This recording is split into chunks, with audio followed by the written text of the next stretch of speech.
Hi అండి, welcome to Visakha fashions. ఈ ఈ గార్డెన్ ఏందో కొత్తగా ఉంది అనుకుంటున్నారా? మంది కాదండోయ్, మనం షాప్ వెనకత్తల వల్లి అన్నోళ్ళది. రోజు చూస్తుంటాను కానీ ఈరోజు ఆ అన్న మొక్క తీసేసరికి ఇలాంటి మొక్కలు మీ దగ్గర చాలా ఉన్నాయా అన్న అంటే ఉన్నాయమ్మా చూద్దాం పదా అంటే చూద్దాం పదా అన్న అని వచ్చాను. చూస్తే షాక్ అండి, మామూలుగా లేదు అసలు.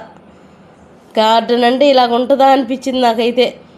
అంటే కనీసం ఒక ఎండు టాక్ కానీ ఒక కలుపు మొక్క కానీ ఏమీ లేకుండా నీట్గా, అంటే నీట్గా, అంత ప్లెజెంట్గా నీట్గా ఆర్నమెంటల్ ప్లాంట్లు అన్నీ ఉన్నాయండి. సపోజ్ వీటి పేర్లన్నీ నాకు తెలియదు, కొన్ని పేర్లే తెలుసండి. అవన్నీను అసలు ఎంత నీట్గా పేర్చుకొని వాటిల్లో అసలు ఒక స్టాండ్ కొట్టి అలాగా మొక్కలన్నీ నీట్గా పెట్టి స్టాండ్ కింద మళ్ళీ ప్లేట్ పెట్టి, స్టాండ్ మీద ప్లేట్ పెట్టి, ప్లేట్ మీద తొట్టి పెట్టి మొక్కలు వేసారండి. అంటే ఎంత నీట్గా పడ్డ నీళ్లు కూడా స్టాండ్ మీద పడి స్టాండ్ పాడవకుండా అంత నీట్గా పెట్టారండి. నాకైతే అసలు చూడంగానే ఇంకా వెంటనే వీడియో తీసేయాలనిపించింది. నడిచే తోవలో కూడానండి అన్న గ్రాస్ వేసి నీట్గా పెట్టుకున్నారు. ఇది వెనక భాగం అండి. ఈ రెండు మొక్కలు అయితే భలే నచ్చాయి నాకు. ఇక్కడ వెనక భాగంలో మామిడి, గోరింటాకు, ఇవన్నీ ఇది అంజూరా ఇవన్నీ వేశారు. ఇది ఇంకా ఎండ తగిలే ప్లేస్లో వేస్తే ఇంకా బాగా వస్తాయని చెప్పాను. చాలా బాగున్నాయండి అసలు, పచ్చగా అసలు ఎంత ఎంత నీట్గా ఉన్నాయి. ఫస్ట్ ఏది ఇదైతే క్రిస్మస్ ట్రీ అండి. నాకు పిచ్చగా నచ్చేసింది చూడంగానే, ఎంత బాగుందో. మళ్ళీ అక్కడైనా సరే కిందన ఎక్కడ పెట్టలేదండి అన్నోళ్ళు, స్టాండ్లు పెట్టారు ప్రతి ఒక్క దగ్గర. ఇది ఒక్కటే కిందన వేశారు, వ్యాంబో చెట్టు ఏదో అంటారో అది. ఇది చూడండి నీట్గా మనీ ప్లాంట్ అయితే గోడ మీద ప్లాస్టిక్ది పెట్టినట్టుగా ఉంది. ఇది బోన్సాయి చెట్టు లాగా ఉందండి. ఎంత బాగా చేశారో, అన్నే చేసుకుంటారంట బోన్సాయి కూడా. ఆ గోడ కూడా ఎంత ఆర్గనైజర్గా బాగా చేశారు. అది చూడండి, చిన్న ఐస్ క్రీమ్ కప్పులో ఆ మొక్క చూస్తే నాకు భలే ముద్దొచ్చిందండి, చాలా బాగుంది. అవి రెండు అలాగ ఉండేసరికి దూరం నుంచి కూడా చిన్న మొక్కలైనా చాలా అందంగా కనపడ్డాయి. ఈ మనీ ప్లాంట్ అయితే చాలా బాగా వచ్చింది. ఇవి అంబ మొక్కలు అంటారు దీన్ని, అయ్యే కిందన వేశారు. ఇంకా మిగతా అన్నీ 2 స్టెప్పులు తొట్ల మీద స్టాండ్లు పెట్టి స్టాండ్ల మీదే అన్నీ పెట్టారండి.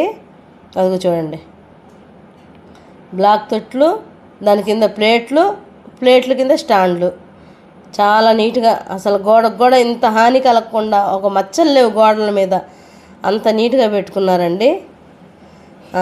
ఇదైతే చాలా బాగుంటుంది, కొమ్మేసినా వచ్చేస్తుంది. అన్న నేను అడిగేశాను ప్రూనింగ్ చేసినప్పుడు ఇమ్మని, ఇస్తానన్నారు. అది నా దగ్గర లేదని.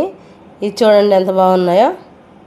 2 స్టెప్పులు గోడ మీదతో సహా 3 స్టెప్పులు, ప్రతి ఒక్క కుండీ కింద ప్లేట్ ఉందండి. అది నాకు బాగా నచ్చింది. బ్లాక్ ఒక 6 పెట్టి రెడ్ది ఒకటి పెడుతున్నారు మధ్యలో కుండీలు. అదైతే ఇంకా చూడడానికి భలే ముచ్చటగా ఉంది. ఆ వరుసలో ఒక కుండీ రెడ్ కనపడుతుంది. అలాగా దేని కింద ప్లేట్లు దాని కిందే పెట్టి ఎంత బాగున్నాయంటే అన్నీ ఆర్నమెంట్ ప్లాంట్లేనండి, అన్నీ ఇండోర్స్ ప్లాంటే.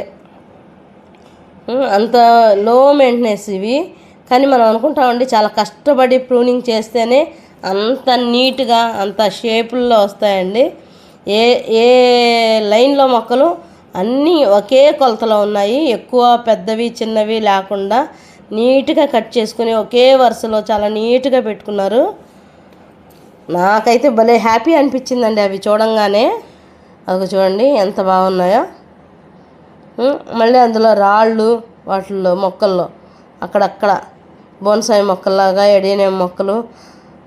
అవలే అన్న ఆయనేనండి హాయ్ చెప్తున్నారు అందరికీను. అదే చాలా బాగున్నాయండి అసలు, చూస్తుంటేనే ఇంకా నాకైతే 2 కళ్ళు చాలలేదండి, అంత నీట్గా అమర్చుకున్నారు. చేస్తే అలాగే చేయాలండి, మొక్కల పని చేయాలంటే అంత చూడడానికి మనకి ఎంత ప్లెజెంట్గా కనపడిందో దాని వెనకాతల కష్టం కూడా చాలా ఎక్కువ ఉంటుందండి. అంత కష్టపడితేనే ప్రతి వరుస ఏ వరుసలో చెట్టు అదే లెవెల్లో వచ్చాయండి, ఒకటి పెద్దది ఒకటి చిన్నది కాకుండా. బయట అయితే మటుకు ఇలాగ వేశారు. ఇవన్నీ ఊడల్లాగా ఏలబడి భలేగా ఉంటాయండి అన్నోళ్ళ ఇంటి ముందు. రోజు బయట చూస్తాను, బయట వరకు ఇవే చూశాను కానీ లోపలికి వెళ్ళి నేను ఎప్పుడు చూడలేదు. ఈరోజు సడన్గా వెళ్ళి చూడడం, వీడియో తీయడం అంతా సడన్గానే అయిపోయింది.